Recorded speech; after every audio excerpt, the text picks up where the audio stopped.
막말로 윤석열 씨가 훌륭하고 잘나서 지금 지지율이 높냐 이거예요. 아니죠. 네, 지금 윤석열 전 총장 쪽이 생각을 해야 될 건 뭐냐면 네. 방금 40%가 넘고 50%가 넘는 지지율이 어디서 나오냐는 일부 이제 국힘당 쪽이나 네. 뭐 일부 언론 쪽이 윤석열 씨를 국힘당 쪽으로 몰아가려고 하는 느낌도 있어요. 네, 뭐 백넘버 2번을 달고 나간다는 소리를 했다느니 뭐 그런. 예, 뭐 그런 쪽으로 몰아가려고 하는 그런 느낌도 있어요. 근데 네. 그렇게 그런 꼼수에 넘어가면 네. 윤석열 씨가 되기는 힘들어요. 죽이 됐든 밥이 됐든 윤석열 씨는 차기 대선 출마할 때는 제3세력으로 제3당 신당을 창당한다라는 걸 전제로 해서 가야 돼요. 해야 될 일은 뭐냐면 전에 안철수 씨 실패 사례를 보고 거기서 교훈을 얻는 것이다. 제대로 된 사람이 모이면 돈 문제건 조직 문제건 모든 거 자동으로 해결돼. 윤석열 씨가 고민할 필요가 없어요. 측근들 몇 사람 있는 상황에서는 야, 씨 선거하는데 돈이 있어야 되는데 돈 어떻게 해야 돼? 조직이 없는데 어떻게 해야 돼?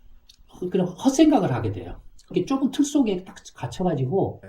그 안에서 딱 갇혀가지고 그러다가 이제 국힘당에 이제 빨려 들어간다. 그러니까 중요한 건 다음번 윤석열 씨가 대선에 당선돼가지고 윤석열 정권이 탄생했을 때 윤석열 정권이 실패하지 않도록 하기 위해서 지금 어떻게 해야 되냐, 누구하고 어떻게 힘을 합쳐서 해야 되느냐가 제일 중요하다 이거예요. 그런 전략들이나 어떻게 할 것인가. 이순신 프로젝트가 그런 것들에 대해서 보관들이 있으니까 네. 예, 뭐 그런 기회가 오겠죠. 네. 그런 게 정치적 리더십이에요. 만나서 뭐 공부하니 뭐하니 그런 짓 하면 안 돼요. 네. 바보 같은 짓이에요.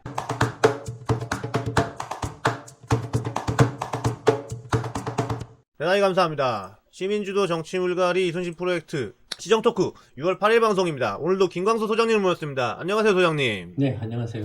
네, 오늘은 들어가기 전에 광고 말씀을 한번 드려보겠습니다. 저희가 6월 28일에 김광수 소장님의 그야말로 오래간만에 오프라인 특강이 있죠. 네, 배심제도 연구회 15회 정기토론회 김광수 경제연구소 김광수 소장 초청 강연으로 해가지고 6월 28일 월요일 저녁 7시에 서울지방변호사회관에서 진행을 합니다. 주제는 미중 패권 전쟁과 한국의 미래. 예, 그거를 100명 정도 들어갈 수 있는 강의실에서 하는데, 예. 지금 이제 코로나19 때문에 거의 이제 오프라인 활동을 못 했지 않습니까? 예. 어떻게 보면 이제 그 코로나19 속에서도 어떻게든 빨리 오프라인 활동이나 이런 것들이 재개가 돼야 되는데, 이번 6월 28일 날 강연이 이제 그 시작점이 되지 않을까 싶습니다. 그걸 계기로 해서 이제 조금 활동이 코로나에도 불구하고 좀 그런 활동들이 가능하다라는 걸 한번 확인을 해보고, 네. 큰 문제가 없다라고 이렇게 판단이 되면 그 후에 이제 본격적으로 좀 오프라인 활동을 좀 강화를 해보려고 생각을 합니다. 네. 그동안 이순신 프로젝트가 코로나 때문에 쉬고 있던 거를 이날 강의를 계기로 해서 사람들도 많이 모이고 하는 이런 건데, 요 강의는 이순신 프로젝트 정책 아카데미 참여자들만 참석할 수 있는 게 아니고 일반 분들에게도 오픈되잖아요. 네. 그래서 일반 분들도 방송 자막에 나가고 있는 이메일로 신청을 해주시면은 저희가 자리를 잘 마련해 놓도록 하겠습니다. 그러면은 본격적인 방송에 들어보도록 하겠습니다. 오늘의 주제는 최근에 이제 국민의힘 그쪽 당대표 선거하고 어쩌고 하면서 지금 최근 저희 방송에 자주 출연을 당하고 있는 윤석열 총장에 대한 얘기가 많이 나오고 있어요. 오늘도 윤석열 총장 관련한 각종 정치권 이슈에 대해서 얘기를 해보려고 합니다. 최근에 보면은 윤석열 총장이 직접 뭘 얘기를 한 건 없지만 뭐 어디를 갔다, 어디를 누구를 만났다, 뭐 이런 거 하고 나면은 자꾸 여기저기서 말이 새 나오는 것 같아요. 뭐 언론사에서 그걸 주도하는지 아니면은 국민의힘이나 다른 세력에서 주도를 하는지 모르겠지만 그런 거 가지고 이제 양쪽 진영에서 그걸 가지고서 또 물고 늘어지기도 하고 그러죠. 예, 그 관련해서 소장님의 논평을 들어보도록 하겠습니다. 네, 이제 페이스북이나 인터넷상의 여러 언론 매체들의 보도들을 이렇게 보니까 방금 말씀하신 대로 이제 윤석열 전 총장과 관련된 기사들이 눈에 띄는 것 같더라고요. 예. 근데 전에도 이제 한두 번 그 윤석열 전 총장의 대선 출마와 관련해서 여기서 이야기를 했었지 않습니까? 예. 이제 그와 관련해서 그 연장선상에서 이제 조금 최근에 나온 그런 기사들에 대해서 한번 좀 개인적인 의견을 한번 이렇게 이야기를 해볼까 합니다. 예. 근데 이제 전에도 이제 윤석열 전 총장과 관련해서 이제 이런저런 이제 그 사람들이나 그쪽에 줄을 서고 싶은 사람이나 아니면은 윤석열 전 총장을 자기 편으로 끌어들이고 싶거나 일부 언론들이 이제 그걸 조금 정치적으로 좀 이렇게 이용을 하기 위한 의도로서 뭐 이런저런 이야기들을 한 걸로 보이는데, 정작 이제 윤석열 전 총장이나 이른바 그 팀이라고 해야 되나요? 뭐 쪽에서 직접적으로 공식적인 발언을 한 경우는 거의 없었으니까. 그래서 네. 뭐 윤석열 전 총장 쪽에 이제 진짜 그 생각이 어떤 건지는 정확하게 알 수는 없죠. 네. 공식적으로 뭐 이렇게 이야기를 한 게 거의 없으니까. 네. 다만 이제 이런저런 이야기가 나오는 걸 보면, 전에도 이제 말씀드렸던 것처럼 윤석열 전 총장이 지금 지지율이 뭐 40%대가 된다, 막 이렇게 해서 뭐 50%가 넘는다 이렇게 하고 있잖아요. 여론조사 하는 걸 보면. 거의 그런데 1위로 나오죠. 네. 예, 그런데 윤석열 전 총장의 그 지지율이 40%가 넘고 50%가 넘는다라고 했을 때 그게 어디서 나오냐라는 거죠. 그러니까 윤석열 전 총장 쪽이 직접적으로 말을 하지는 않았지만, 이제 뭐 국힘당이나 이런저런 뭐 사람들이 뭔가 이렇게 자꾸 이제 그 정치적으로 그걸 이제 자기들한테 유리하게 이제 뭔가 이용을 하려고 그런 발언을 하고 있겠지만, 한편으로는 어쨌든 윤석열 전 총장 쪽이 그런 생각이 없더라도 어쨌든 간에 그런 오해를 사거나 아니면 그런 발언을 하도록 하는 빌미를 지금 제공을 하고 있기 때문에 지금 그런 말들이 나올 수가 있는 거죠. 전혀 그런 어떤 그 오해를 살 만한 행동이나 이런 것들을 하지 않았는데도 불구하고 그런 말이 나온다라면 그건 정말로 언론이나 이런 데서 이렇게 또 말이 안 나오겠지만, 그러니까 그런 어쨌든 그 오해를 살 만한 행동을 하고 있기 때문에 그런 어떤 정치적인 오해를 살 수 있는 기사거리나 뉴스 이런 말들이 나온다라는 거죠. 네, 지금 윤석열 전 총장 쪽이 생각을 해야 될 건 뭐냐면, 방금 말씀드렸던 것처럼 40%가 넘고 50%가 넘는 지지율이 어디서 나오냐는, 더불어민주당 쪽 지지자들한테 또는 국힘당 지지자들한테서 나오는 거. 그 외에 근데 이제 무당층, 중도, 무당층, 더불어민주당도 싫고 국힘당도 싫고 정치판 한번 좀 물갈이 해야 돼 하는 그런 무당층, 이쪽은 있겠죠. 있지만 그러나 이 무당층에서 무당층이 40%가 넘고 50%가 넘냐 이거예요 지금. 아니죠? 무당층이 지금 아무리 많아봐야 20% 30%거든요. 그러면 윤석열 전 총장이 이제 생각을 해야 될 건, 어쨌든 대선에 출마를 한다라고 이렇게 결심을 굳혔으면 최종적으로 표는 어디서 얻으냐면 무당층으로는 못 이긴다. 무당층만으로는 못 이겨요. 지금 승부를 결정내려면 더불어민주당을 지지한 사람이나 국힘당을 지지한 사람들이나 지금 다 넘덜머리를 내고 있는 사람들이 많다 이거예요.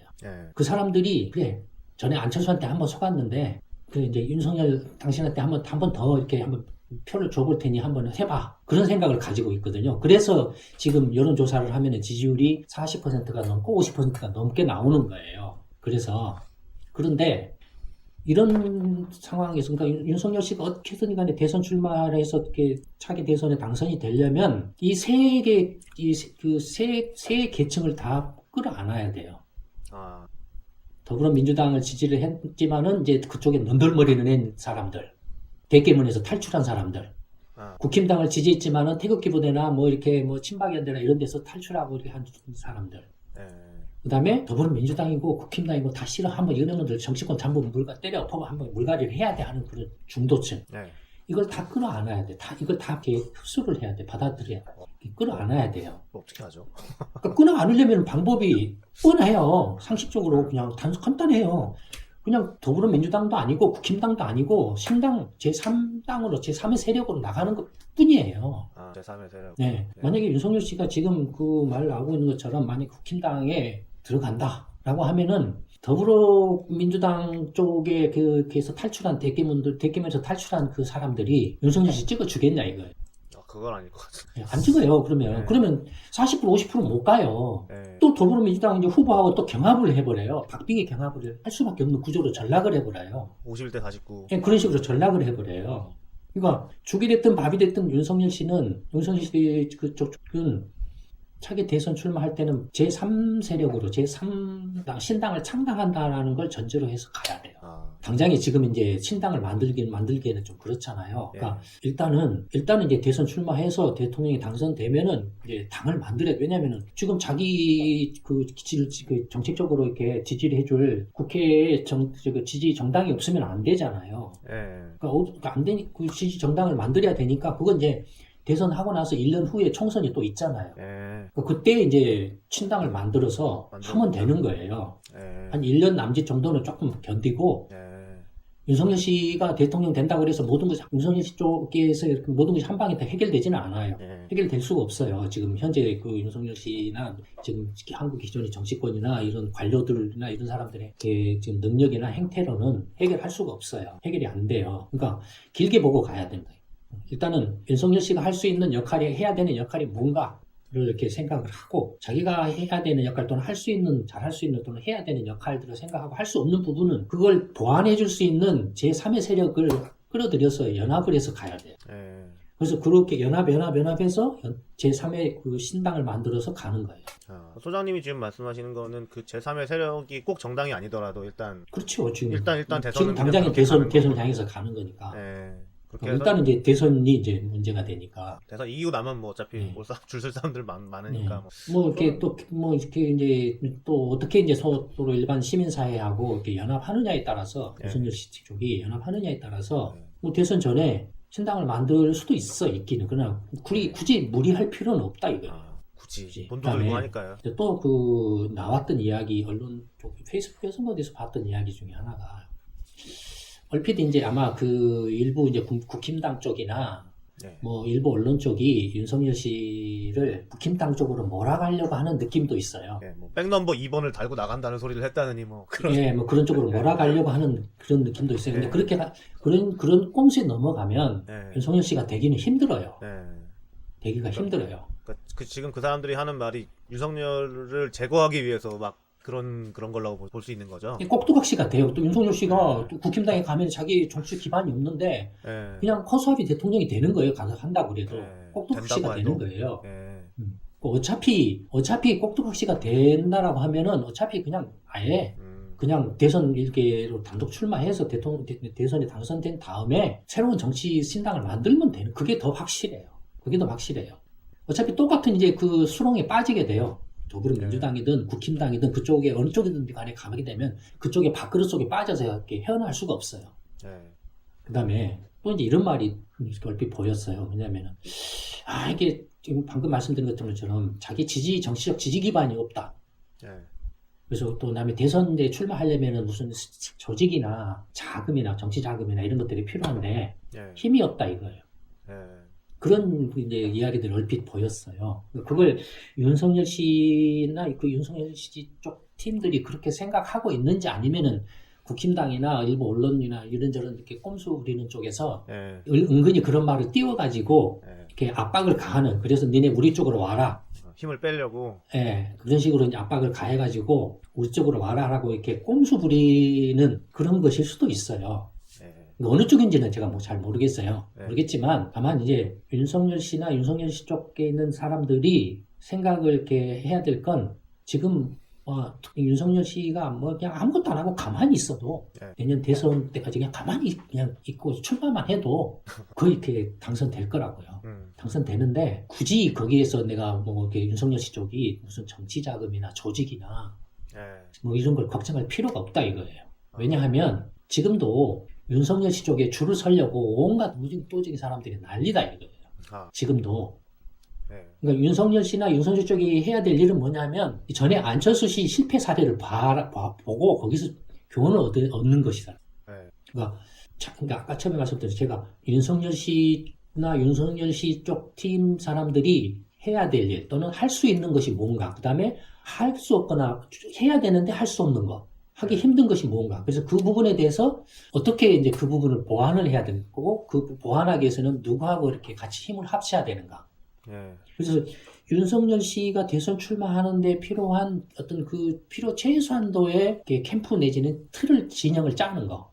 그러니까 윤석열 씨가 모든 걸 내가 다 할 거야. 내가 영우야. 안철수 씨가 그 짓을 했잖아요.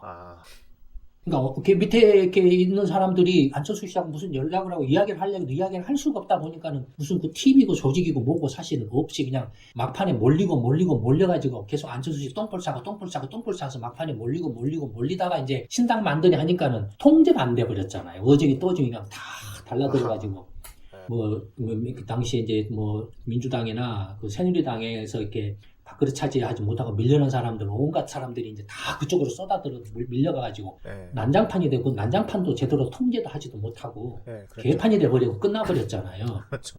그러니까 윤석열 씨나 윤석열 씨 쪽이 해야 될 건 정치자금이나 세력이나 조직을 걱정할 게 아니라 자기들이 잘할 수 있고 또는 자기들이 꼭 해야 되는 것, 해야면서 할 수 있는 것, 꼭 해야 되지만 자기들이 할 수 없는 것들에 대해서 조금 냉정하게 좀 판단을 하고 생각을 해서 그 부분에 대해서 어떻게 바깥에 일반 그 시민사회 전문가 집단이나 세력들하고 공조를 해서 연합해서 할 것인가. 내가 이제 이렇게 지지율이 높고 안철수처럼 이렇게 또 이렇게 착각에 빠져가지고 이렇게 또 내가 대통령이 곧 될 거야, 확실하게 될 거야 하고 이렇게 또 이렇게 그 대통령병이 빠져가지고 똥볼 차는 짓을 하게 되면 금방 날아가 버려요. 그러니까 지금 완전 안전한 상황이 아니라는 말씀이신 거예요. 그러니까 제대로 된 이렇게 파트너들을 빨리 이렇게 찾아서 이렇게 힘을 서로 이렇게 결집을 해야 된다라는. 팀을 꾸리고 캠프를 차려야 된다는 말씀이신 거죠? 그러면 그러니까 내가 이제 윤석열 씨가 됐으니까 내가 윤석열 씨 왼팔이야 오른팔이야 뭐야 누구는 돼 누구는 안 돼 이런 짓을 하면은 그냥 자중질환으로 끝나버려요. 윤석열 씨는 지금 차기 대선 당선되는 게 중요한 게 아니라 실패하면 안 돼요. 대통령 대선 후에 개판친 지금까지 이명박이나 박근혜나 문재인처럼 이렇게 개판 쳐가지고 감옥에 가면 안 된다라. 똑같은 짓을 반복을 해버리면 안 되는 거예요. 그러니까 윤석열 씨 입장에서 가장 중요한 건 뭐냐면 대선에서 이렇게 당선되는 것도 중요하지만 그보다 더 중요한 건 대통령이 돼서 정권을 잡았을 때 실패하면 안 된다라는 거예요. 근데 실패를 안 하기 위해서는 지금 어떻게 해야 되느냐가 중요해요. 정치자금이나 조직이나 이런 건 윤석열 씨가 윤석열 씨 쪽이 만약에 자기 쪽이 그걸 잘 어떻게 해야 될지 잘 모르겠다라면 그래서 제가 이야기를 했잖아요. 이순신 프로젝트 한번 만나서 이야기를 해보자. 그럼 많은 시야가 열릴 거라고. 그렇죠. 사실 우리가 여러 번 얘기했지만. 그러니까 그런 세력들하고 윈윈하는 구조를 만들어서 다음에 윤석열 정권이 탄생했을 때 그 윤석열 정권이 실패하지 않도록 하는 게 더 중요해요. 그렇죠. 정권을 딱 잡았을 때 어떤 그런 계획 같은 거를 딱 보여주긴 게 없어가지고 지금 얘기하는 건데. 이 가게가 평생 관료로 살아온 사람이고 검찰총장을 했기 때문에 이렇게 자기가 명령을 하면은 다 이렇게 듣고 못하고 하는 게 아니다 이거예요. 대통령 국가를 경영한다라는 그런 거하고 전혀 다르다라는 거예요. 그러니까 지금 문재인 정권이 개판이 돼버린 이유가 뭐냐라는 것도 한번 냉정하게 이명박 정권이나 박근혜 거슬러 올라가서 노무현 정권이 상김 시대는 이제 틀이 다르니까 상김 이후에 노무현 정권, 이명박 정권, 박근혜 정권, 문재인 정권이 왜 다 제대로 성공하지 실패했는가? 그래서 생각을 해요. 지금 윤석열 씨가 대통령이 되고 안 되고 하는 것 자체가 중요한 게 아니고 정말로 엉터리 같은 똥포를 차지 않는 그냥 더불어민주당이나 국힘당에 안 가고 제3세력으로 나가면 거의 될 거예요. 거의 되는데 중요한 건 뭐냐면 됐을 때 똑같이 노무현이나 이명박이나 박근혜나 문재인처럼 또 하나의 실패한 대통령이 되면 안 된다 이거예요. 그러니까 그렇게 실패한 대통령이 되지 않기 위해서는 지금 어떻게 대선에 나가는 전략을 짜냐가 중요하다. 누구하고 서로 협력하고 어떤 일반 국민들의 유권자들, 일반 국민 시민사회의 어떤 세력들하고 힘을 합쳐서 이렇게 정권을 만들어가는 게 필요한가 중요한가 이런 걸 냉정하게 생각을 해보래요. 사람이 모이면 제대로 된 사람이 모이면 돈 문제건 조직 문제건 모든 거 자동으로 해결돼. 윤석열 씨가 고민할 필요가 없어요. 지금 윤석열 씨나 몇 사람 그쪽에 있는 측근들 몇 사람 있는 상황에서는 야식 선거하는데 돈이 있어야 되는데 돈 어떻게 해야 돼? 조직이 없는데 어떻게 해야 돼? 그냥 헛생각을 하게 돼요. 고민만 하다가 자기들이 이렇게 정말로 이렇게 좁은 틀 속에 딱 갇혀가지고 그 안에서 딱 갇혀가지고 그러다가 이제 국힘당에 이제 빨려 들어간다. 그런 식으로 빨려 들어가요. 그렇네요. 제가 윤석열 총장 같으면은 사람이 제대로 된 사람들만 충분히 이렇게 모아놓으면 윤석열 씨나 이렇게 걱정 안 해도 그 사람 모아놓은 사람들이 다 돈 문제 해결하고 조직 문제 해결하고 다 해결해요. 그러니까 그런 걱정을 사서 할 필요가 없다 이거예요. 윤석열 씨가. 윤석열 씨는 정치적 행보를 한다고 하면은 그런 시민사회에서 이렇게 다음 차기 근데 윤석열 정부를 제대로 실패하지 않는 정부로 만들어갈 수 있는 그런 정책의 능력을 갖춘 정책 역량이 있는 그런 시민사회 어떤 세력들과 어떻게 힘을 합쳐서 이렇게 캠프를 만들고 해서 선거를 해서 대선하고 그다음에 정권을 꾸려가느냐. 그렇죠. 단순히 대선 캠프를 꾸리는 것에서 그치면 안 된다. 지금 캠프를 꾸리는 게. 왜냐하면 대선 캠프를 꾸리는 데만 치중을 해버리면 어차피 또 그놈인 사람들만 돼요. 무슨 누구 김종인 씨네 누구네 뭐네 막 정치권에서 이제 선거꾼들 막 이런 사람. 꾼쟁이들. 지금 네. 이렇게 한국이라는 나라가 지금 어떤 상황에 있고 그 문제들을 노무현 씨나 이명박 씨나 박근혜 씨나 문재인 씨가 대통령 돼가지고 해결되어 왔냐. 그 다음에 더불어민주당이나 국힘당이나 이렇게 예전에 무슨 당이다 이름만 바꿔가지고 개판 치면서 계속 이름만 바꿔서 이렇게 면피하고 이렇게 해왔잖아요. 면피라기보다는 이렇게 국민들을 기만하고 속이고 해왔잖아요. 예. 그래서 문제가 됐냐 이거예요. 한국이라는 나라가 안고 있는 구조적인 문제나 근본적인 문제들이 해결되고 있냐 이거예요. 해결됐거나 또는 해결되고 있냐 이거. 오히려 더 악화되고 있고 국민들이 삶이 불안정해져가지고 미래에 대한 불확실성이나 불안감이 극도로 달하고 있죠 지금. 그리고 한국은 이미 제가 계속 내리막길로 이미 접어들었어요. 일본과 한국은 이미 내리막길로 접어들었어요. 일부 유럽도 그런 나라들이 있고 구조적으로 내리막길에 접어들었어요. 지금 그런 점에서 보면 이제 윤석열 차기 정권이 만약에 윤석열 씨가 대통령이 됐을 때 중요한 건 대통령이 되냐 안 되냐 그 자체가 내가 한번 해먹고 만다. 그게 중요한 게 아니야. 그러니까 중요한 건 다음번 윤석열 씨가 대선에 당선돼가지고 윤석열 정권이 탄생했을 때 윤석열 정권이 실패하지 않도록 하기 위해서 지금 어떻게 해야 되느냐, 누구하고 어떻게 힘을 합쳐서 해야 되느냐가 제일 중요하다 이거예요. 그걸 이순신 프로젝트가 알려줄 수 있는 거 아니죠? 그런 기회가 오겠죠. 한국의 경우에는 이제 이른바 선거판에 그 세레모니라는 게 있어요. 세레모니요? 일단 대선 출마를 하려고 하면은 먼저 자서전, 개천에서 용납가라든지 책을 출간을 해요. 뭐 책은 엄청 나오고 있죠. 책을 내고 그다음에 또 하는 게 뭐냐면 보통 때는 한 번도 가지도 않던 무슨 현충원인가? 현충원, 이번에 갔죠. 그런 데를 가요. 근데 제가 알기로는 이렇게 모르겠어요. 하여튼 미국이나 유럽 같은 경우에 그런 게 세레모니를 하는지 잘 모르겠어요. 제가 거의 이제 들어보지를 못해가지고. 물론 그것들이 이제 한국식의 어떤 그 선거판 내지는 정치판의 세레모니라면 어쩔 수 없을 수도 있겠죠. 근데 계속 그런 한국식의 어떤 그런 정치적 어떤 세레모니나 어떤 그 기존의 틀에 맞춰서 가게 되면 계속 그 틀에 갇히게 돼요. 다른 방식으로. 계속 그런 틀로 밥그릇을 챙겨온 사람들한테 넘어가게 돼요. 그 사람들이 측근에 많아진다라는 거예요. 그런 사람들이 많아지니까. 많아지니까 그런 사람들이 자꾸 이제 윤석열 씨한테 그런 틀에 박힌 세레모니를 하라고 하는 거예요. 그런 거 정치적 행위라고. 현충원 가서 뭘 한다라고 그래서 국민들이 윤석열 씨가 현충원 가서 애국자네. 그러냐 이거예요. 그것 때문에 뽑는 게 아닌데.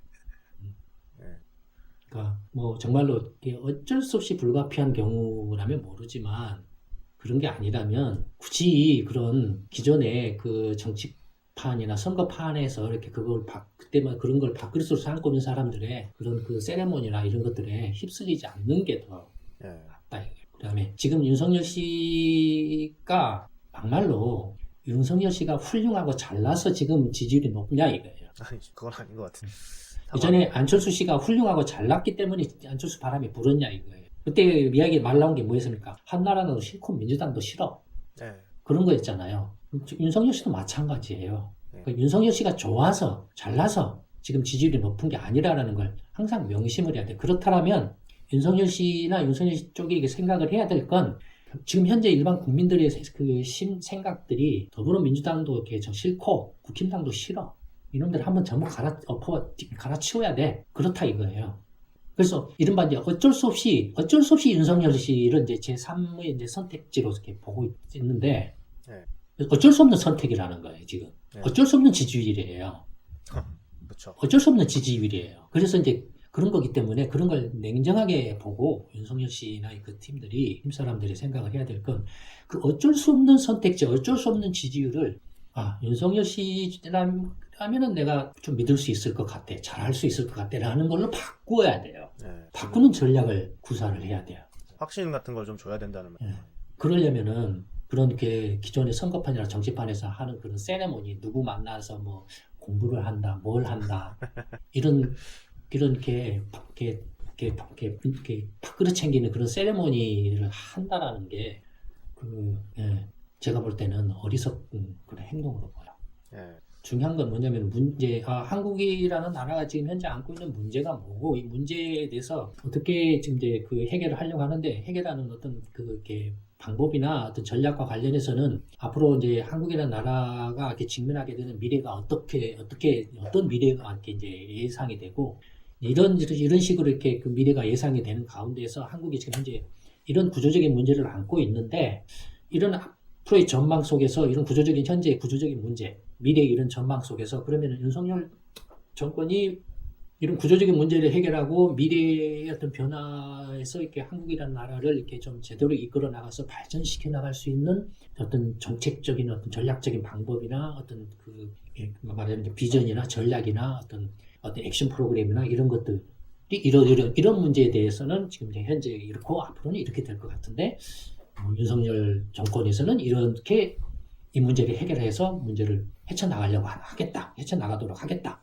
이런 걸 자꾸 이제 연구를 하고 대안을 만들어서 국민들한테 그걸 계속 발신을 해야 돼요. 메시지를 던져야 된다는. 누구 가서 이렇게 뭐 공부를 한다, 되는 소리 안 되는 소리 이렇게 오중이 또중이 뭐 이렇게 물론 그 중에는 그 가운데는 뭐 좀 이렇게 나름대로 전문적인 식견이나 경험이나 경륜이 있는 사람도 있을 수 있겠죠. 그러나 그렇게 가서 윤석열 씨가 만나서 하는 건 세레모니에 불과하다 이거예요. 정치판이나 선거판에서 의례적으로 하는 세레모니에 불과하다 이거예요.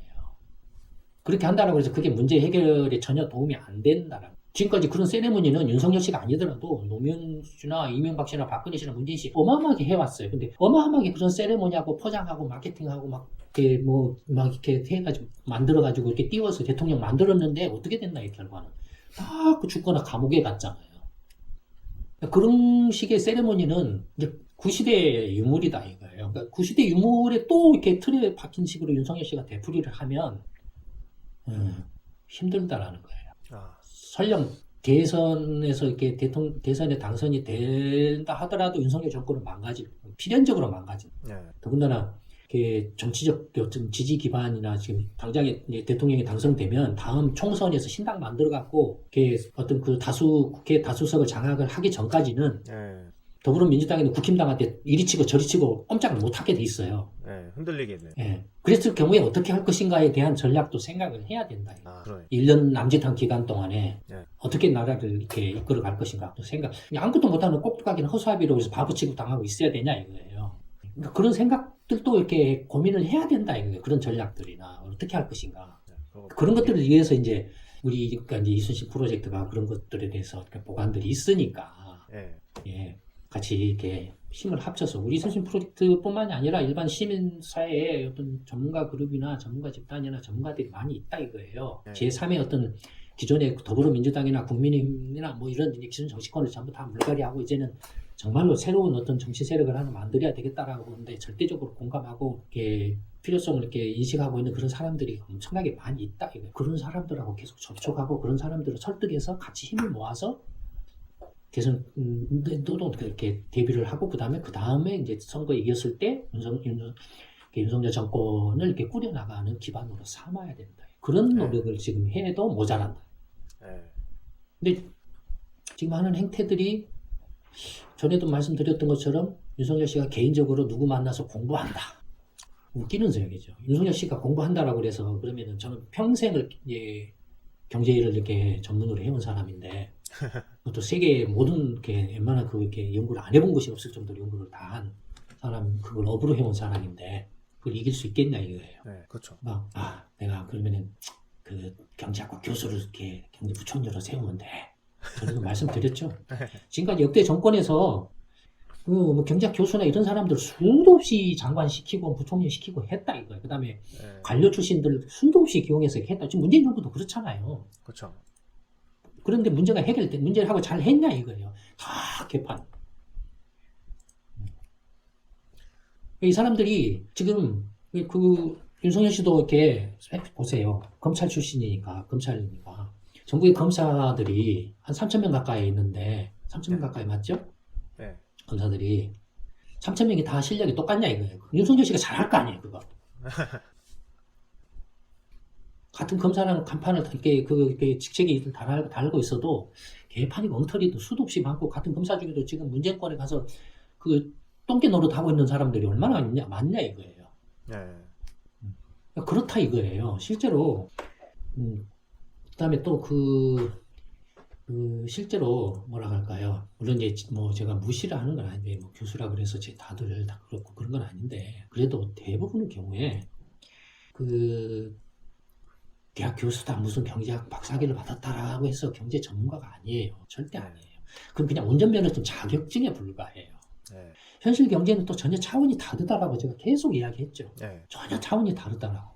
그러니까 그런 것들을 윤석열 씨도 이제 검사 생활을 오래 했고 이제 검찰총장까지 이렇게 경험을 한 사람이기 때문에 네. 윤석열 씨도 근데 검찰에 관한 검사에 관한은 누구 못지않게 잘 알고 있을 거라고요.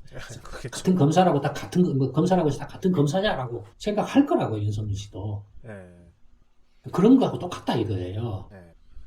그러니까 실제로 정말로 제대로 검증된 국가를 경영할 수 있는 정책 역량이나 능력, 현실과 이렇게 이론을 결합해서 잘 소화하고 이해하고 그래서 문제를 해결할 수 있는 능력을 이렇게 발휘하거나 어떤 그런 것들을 만들어서 이렇게 문제를 이렇게 풀어갈 수 있는 그 능력을 갖춘 사람들을 이렇게 찾기는 그렇게 쉽지가 않아요. 지금까지 그런 걸 이렇게 검증해 자기 스스로 입증한 사람이 없었기 때문에 역대 정권에서 그런 사람들을 찾기도 힘들었고 그런 사람들이 없었기 때문에 찾기도 힘들었고 그래서 다 지금까지 이렇게 문제 해결을 못하고 오히려 더 악화만 시켜왔잖아요. 네. 그렇잖아요. 그러니까 이게 만약에 그런 논리로 치면 이공계 교수들 고용하면 뭐 장관시키고 못하면 대한민국 세계 최강의 뭐 최첨단 기술 강국이 된다라는 논리하고 같잖아요. 만약 그런 식의 이야기라면. 그렇죠. 근데 지금 그 노무현 정권 때부터 이명박 박근혜 문재인이 이르기까지 그렇게 안 했나요? 과기부 장관이고 뭐 하고 다 이공계 출신 교수나 이런 사람들 안 시켰나요? 그렇게 다 시켜왔어요. 네. 나중에 사람을 쓴다는 게 중요한 게 아니고. 예, 그다음에 또 이렇게 뭐 그 전에도 말씀드렸던 것처럼 국책 연구기관들이 얼마나 많아요. 무슨 온갖 연구기관들 있잖아요. 다 박사들이잖아요. 그죠. 우글우글 하잖아요. 네. 근데 뭐예요 그러면은? 만약에 그런 사람들이 문제를 해결하고 나라를 제대로 잘 경영할 수 있다라고 한다면 뭐예요 지금까지 몇십 년 동안 이렇게 개판으로 온 건 뭐예요? 근데 그게 아니다라는 거예요. 윤석열 씨한테 제가 계속 이렇게 경고를 좀 하고 싶은 이야기는 그런 거다. 그런 이야기다. 그러니 정말로 뭔가 이렇게 그 윤석열 차기 이제 만약에 대선에 당선돼서 차기 윤석열 정권이 출범했을 때 윤석열 정권이 실패하지 않도록 하는 게 더 중요하고 그렇게 하기 위해서는 어떻게 해야 되는가에 대해서 정말로 고민을 하고 싶고 걱정을 좀 하고 싶다라면 우리하고 만나서 이야기를 한번 해보라. 네. 이야기를 들어보면 이제 알 거다 이거예요. 그래서 들어보고 그렇죠. 이렇게 아닌 것이다 싶으면 거기서 그냥 끝이면 된다 이거예요. 그렇죠. 굳이 뭐 우리가 윤석열 씨한테 막 이렇게 뭐 비벼대고 우리 좀 만나줘 그런 게 아니다 이거예요 지금. 이렇게 윤석열 씨한테 이야기하는 건 뭐 이렇게 우리가 이야기하는 이유는 뭐냐면 유감스럽게도 우리가 정치적인 어떤 파워를 가지고 있어서 직접 정권을 잡아서 나라를 이렇게 이끌어가면은 얼마든지 잘 해나갈 수 있는 그런 준비가 되어 있는데 이순신 프로젝트는 준비가 되어 있는데 안타깝게도 아직 일반 국민들한테 이렇게 많이 알려져 있지도 않고 또 많은 이렇게 각계각층의 시민사회 어떤 전문가 집단들이 같이 힘을 좀 모아서 이렇게 해갔으면 좋은데 그런 만큼 좀 이렇게 널리 알려져 있지 않아서 그런 시민사회를 결집해 갈 수 있는 어떤 정치적인 인지도가 낮다 보니 지금 이제 그런 데서 오는 이제 현실적인 한계 때문에 지금 이제 차선책으로라도 어쨌든 지금 이제 더불어민주당도 아니고 국힘당도 아닌 그래서 기존의 정치권 한번 다 갈아엎어야 돼. 그래서 어쩔 수 없는 선택지로서 윤석열 씨를 일반 국민들이 지금 다시 안철수에 이어서 두 번째로 바라보고 있기 때문에 우리가 윤석열 씨한테 지금 계속 충고를 해주고 있는 거예요. 그렇죠. 어쨌든 그런 일반 국민들이 어쩔 수 없는 선택지로서 바라보고 있는데 이 사람이 또 대통령 돼가지고 또 망가져버리면 이제 한국이나 나라 자체가 불행해진다 이거. 그러니까 그런 것들을 어떻게 해서든지 조금이라도 막아볼 수 있다라면 막아보자라는 그런 차원에서 이야기를 계속 하고 있는 것. 그러니까 어줍지 않게 무슨 서로가 뭐 정치적인 뭐 어떻게 이게 뭐 셈법 뭐 이득이나 밥그릇 싸움하고 못하고 그런 이야기가 아니다라는 거예요. 그렇죠. 특히 우리는 더 그렇죠. 네. 뭐 하여튼 최근에 나온 그런 이제 윤석열 씨 관련한 이런저런 이야기 안에서 예. 또 한 번 이렇게 이야기를 좀 하게 됐는데 예. 기존에 정치판이나 선거판에 시나리오 어떤 기존의 세레모니요? 세레모니나 밥그릇들의 기존 밥그릇들의 세레모니에 예. 휩쓸리게 되면 윤석열 씨는 최악의 경우에는 대선까지도 못 갈 수도 있어요. 예. 그런 세레모니에 계속 휩쓸려 버리고 거기 막 넘어가서 그런데 막 이리저리 막 이렇게 쇼를 하게 되면 대선까지도 못 갈 수도 있어요. 예. 말씀드리고 싶었던 건 이거예요. 그러니까 예. 정치 자금이나 조직이나 이런 건 지금 윤석열 씨가 걱정할 필요가 없어요. 예.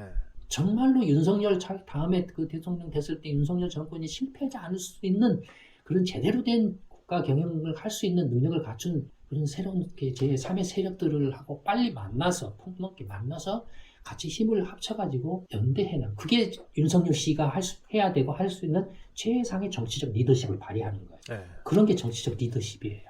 만나서 뭐 공부하니 뭐하니 그런 짓 하면 안 돼요. 예. 바보 같은 짓이에요.